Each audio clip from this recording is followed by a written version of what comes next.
welcome to Beyond Arctic Frontier Series, Episode 3. I am your host, Aliénor Perfit, from the Policy Insights Forum.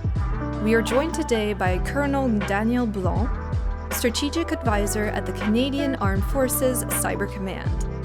In this episode, Colonel Blanc and I will walk you through strengthening Canada's cyber resilience in the Arctic. Colonel, welcome and thank you for being here with us today. My first question to you is, can you introduce us to the Canadian Armed Forces Cyber Command, its mission in general, and also your command's vision for the future? Yeah, so first off, thank you very much for having me here today, and I'm really happy to discuss the exciting development of the stand-up of CAF Cyber Command, which was only stood up back on the 26th of September of 2024. So, as you can see, we've been around for quite some time in the different domains and areas that encompass CAF Cyber Command today, but really we stood up officially as appointed by the Minister of National Defense and the Chief of Defense Staff as a joint warfighting command only on the 26th of September. And we're responsible for the conduct of full-spectrum cyber operations, joint electronic warfare, as well as signals intelligence. And this was all articulated in the renewed defense policy that came out last year, our North, Strong and Free, which was released. And all these capabilities allowed us to put everything under one commander, so basically the commander of CAF Cyber Command, which allowed us unity of effort and to give a clear command and control construct for the Chief of Defense Staff in assigning tasks to this very important domain. I want to dive maybe a little bit deeper into the different defensive and offensive capabilities because usually armed forces have those. Can you explain to us different types of offensive versus defensive capability that the Cyber Command has in the cyber domain? Yeah, absolutely. So we basically divided into three kind of main mission areas as it pertains to cyber operations. The first one is defensive cyber operations. That's really about protecting our networks and our systems, both at home and abroad. And then the other one is as you mentioned, the offensive cyber operations capability. This is about conducting operations on the adversary's networks to collect intelligence, to degrade their capabilities or impose costs on their systems or their military capabilities. This is all, of course, all done in the context of our military operations as approved by the Government of Canada. We also have a third element here, which is cybersecurity cooperation and capacity building. These are some of the things that we're currently doing, for example, in Europe, where we're helping some of our allies develop more robust capabilities in the cyber domain. Okay, that's wonderful. Thank you. You actually started alluding a little bit to the Arctic and with the announcement of our North Strong and Free. This also fits into the broader scheme of the Arctic strategy. So my question to you was, how does the Cyber Command fit into the Arctic strategy for our country at large, not just the document that was published by the Global Affairs Canada? Yeah, absolutely. So look, operations today are complex and challenging, and we in the CAF take a pan-domain approach to our operations. When planning and conducting operations, we need to look at all the domains, land, air, sea, and space, of course. And cyber is kind of interwoven and integrated into all of those, especially at the operational and tactical level. However, there is a lot of operations that we conduct that are cyber on cyber. And this is really at the strategic level, based on Government of Canada priorities, as well as based on the direction that we receive through the Chief of Defense Staff and through our own military constructs. Actually, talking about this organization made me think of this next question to you. How is the Arctic structured or organized, seen by D&D CAF? For instance, the North Warning System, what is the link with the North America Aerospace Defense Command, better known through its acronym as NORAD, and also the link with the role of the CAF Cyber Command? Yeah, a very timely question when you consider that Canada just released the Arctic Foreign Policy back in December of last year. So it's just over a month old now.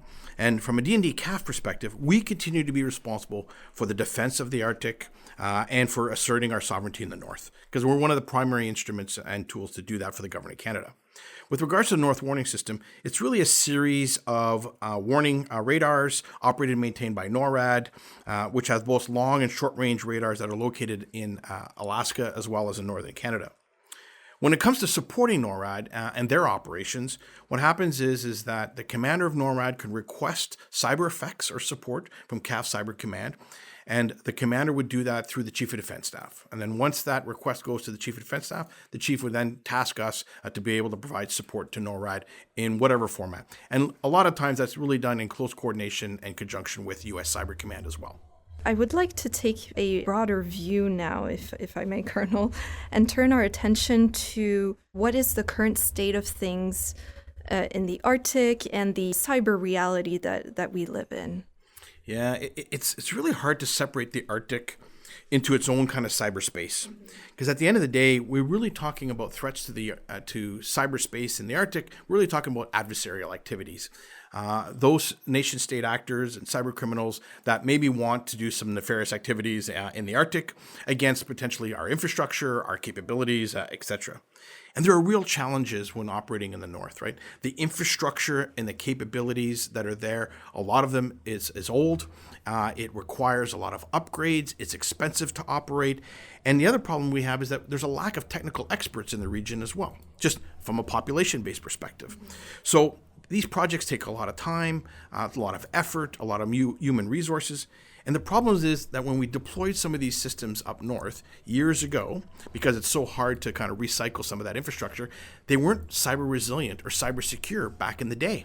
So we're now trying to upgrade those systems, but it's very expensive. So it's a bit of a challenge. But however, we are working not only ourselves, but with our allies, our partners, as well as interagency partners and other government departments to try to make sure that the Arctic and its cyber infrastructure is as secure as possible. Especially given that this whole area is critical, I would say, for our Canadian nation at large.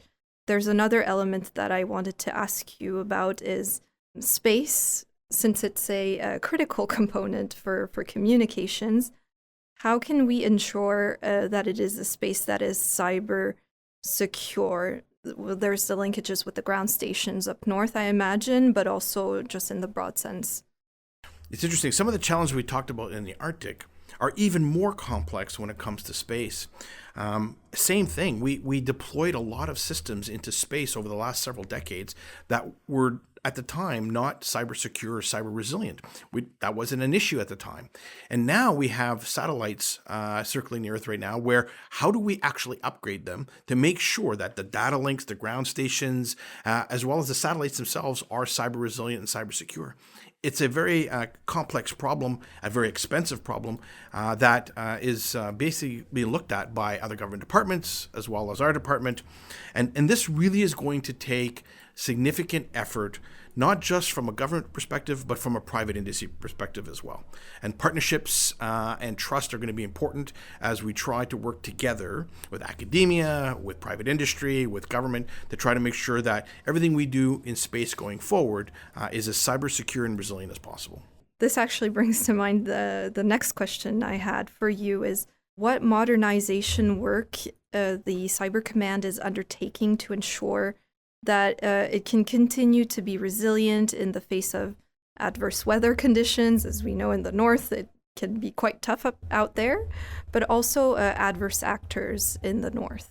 Yeah, I can't speak about the weather. The good news is that hopefully the weather won't affect us too much in the cyber domain. However, I will tell you that our cyber defenders are ready and they're prepared to deploy globally, and they look at things through a global lens, especially considering that the internet and our global information infrastructure is everywhere. But maybe the best way to deter threat actors that are trying to have an effect in the Arctic is to cause disruption somewhere else. So if we do have nation-state actors that are trying to go after some of our Arctic infrastructure and are posing a threat, we need to look at how best to position ourselves from a government of Canada and from an allies and partners perspective to impose costs and to ensure that we make our things as cyber resilient from a technical expert's perspective, and as we talked about before, our investments to make sure that we can defend our assets in the north, which is tough. Making it more complicated for them not to want to, go do things in our backyard that we don't want them to do. Exactly. So as we mentioned a little bit earlier in our conversation, the importance of Canada's allies, especially in the north, I would like us to dive deeper into this specific topic. So, what role does international cooperation play in developing and maintaining Arctic interconnectivity? And especially for the bilateral Canada-US relationship, of course, but also with our European allies, especially the ones from the northern countries. Yeah, so let's talk a little bit about the new Arctic foreign policy. It was clearly this was focused on diplomacy, hence why GAC was the lead for this effort. But from a D&D CAF perspective, allies and partners are critical to our success in all domains, not just cyber. But rest assured, we spend a considerable amount of time, energy, and effort investing in those relationships, especially with our closest allies, our NATO partners, our Five Eyes partners, etc., when it comes to cyber domain. The commander of CAF Cyber Command and the staff spent a significant amount of time on the road establishing those relationships of trust face-to-face with those key partners to ensure that we're working together. Because, of course, information sharing and intelligence are key to our success and when it comes to cyber operations, and hence why it's so important. It also is important in some of the international alliances and organizations like NATO, and there's others, OAS, and others that we work closely with. But at the end of the day, I will tell you that we spend significant amount of time developing the relationships with our allies and partners. A lot of that dedicated to U.S. Cyber Command, where Canada has a very robust presence, as well as a established liaison officer network. And when I worked as the Chief of Staff Operations for CAF Cyber Command, I was in nearly daily contact with our U.S. counterparts on some of the issues that we're facing. Because at the end of the day, the defense of Canada and the defense of America are very interlinked when it comes to the cyber domain. Our infrastructure just necessitates that. Speaking of the US, in my episode with CASP, so the Center for Arctic Study and Policy from the US Coast Guard Academy, we talked about burden sharing. So how can we work together to ensure the protection of our Canadian North, and what role is there for our allies in this space? Yeah, absolutely. You know, I know it's used quite a bit, but cyber is a team sport. And we work very closely with all the nations that have an interest in the Arctic, but as well as in the support and defense of North America, especially in the U.S. in this construct.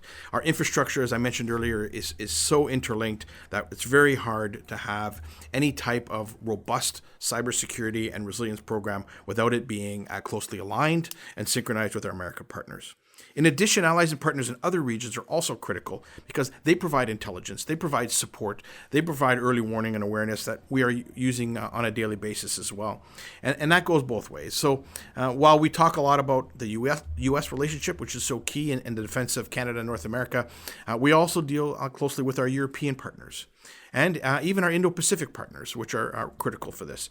And some would forget, but our Latin America and Caribbean partners are also part of this conversation because there's a lot of threat streams as well as threat actors that are operating in their region that sometimes they can share lessons learned and observations that will be helpful for us up here in the north. Oh, absolutely. Makes a lot of sense. This actually brings us to the next topic I would like us to cover, the next generation. How does the introduction of next generation technologies impact your work and the CAFs in a general sense, but also as it relates to interoperability with your other counterparts in the region, especially obviously the US, European allies, and also in the Indo-Pacific maybe as well? Yeah, great question. As we try to evolve the force of the future, you know, the key to success here will be significant investments in our technology, being prepared to take risk. Sometimes we need to be able to field things at speed, knowing that it might not be the long-term solution, but it might get us to where we need to go. We've seen this in the Ukrainian conflict where the Ukrainians were able to trade off security for effectiveness and speed and take some risk in certain areas. I'm not saying we should do it all the time, but it's understandable. We have to invest in robust, capable infrastructure, especially for some of the systems that we use in the cyber domain. And we also have to have world-class training. We have to make sure that our teams are really getting the state-of-the-art training that is available out there, because this is a human-made domain that changes every single day. And we need to make sure that our folks are keeping up. And it's a bit of a challenge. And if this is really going to be effective, to be honest with you, it's about the people, right? So we need to recruit, select, train, and retain the right folks. The real capabilities invested in the people. So it's about the officers, the enlisted personnel, and the civilians that are part of the Cyber Command that are going to be the success for the future. And we need to invest more in that. And I know we're doing everything we can at this time to make sure that we have the right team in place. Yeah, thank you. Actually, continuing on this next generation thematic and in the people sense this time, and talking about recruitment, which you just mentioned a few moments ago, some of our listeners may be probably asking themselves, the question about enlisting. When you are looking to recruit men and women into our armed forces, especially in the line of work that you do at the Cyber Command, what are the top 3 qualities that you look for in a candidate? Okay, now this would be a personal opinion, of course, but for me, when I look at this, the number one thing is I want someone that comes to us with a desire to serve. Serving in the military is all about service to the country. They need to be prepared to do that at home or deployed abroad. So the number one thing for me is the desire to serve. Next, so there's that interest. Next is the education and technical aptitude. While we can provide some of that, folks need to be able to come to us with a baseline of education.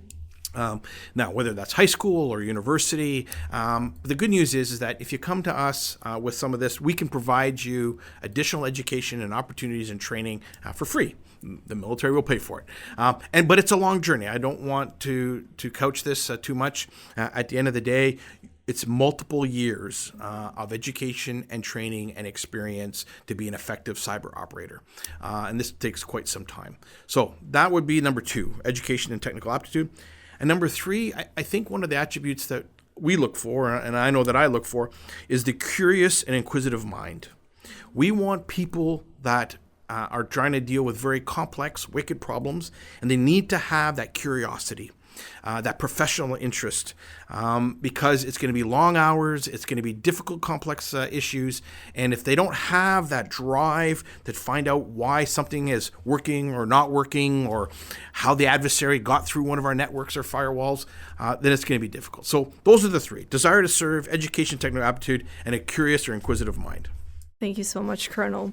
So, Colonel, before we conclude our episode, could you please share with our listeners some parting thoughts, a key message for them to remember or action in the future? Okay, well, thanks for that opportunity. Look, CAF Cyber Command is a brand new command inside the Canadian Armed Forces. Your daughters, your sons, partners, friends, fellow Canadians are doing great work in defending our nation and its interest every single day, 24/7, both at home and abroad. They come from every city and region and area of Canada, from coast to coast to coast. Canadians should be proud of those that have stepped up to serve in the CAF, and it's an honor to serve with them every single day. I know it is for myself and my family. But I would say is that there's opportunities here, and I would ask anybody that is interested in serving their country to step up and take on the challenge. Colonel Blanc, thank you so much for joining us on the series. It was an honor to have you share with us your insights into strengthening Canada's cyber resilience in the Arctic. To our listeners, thank you for joining us for episode 3 of Beyond Arctic Frontiers, brought to you by the Policy Insights Forum. Stay tuned for the upcoming episode 4.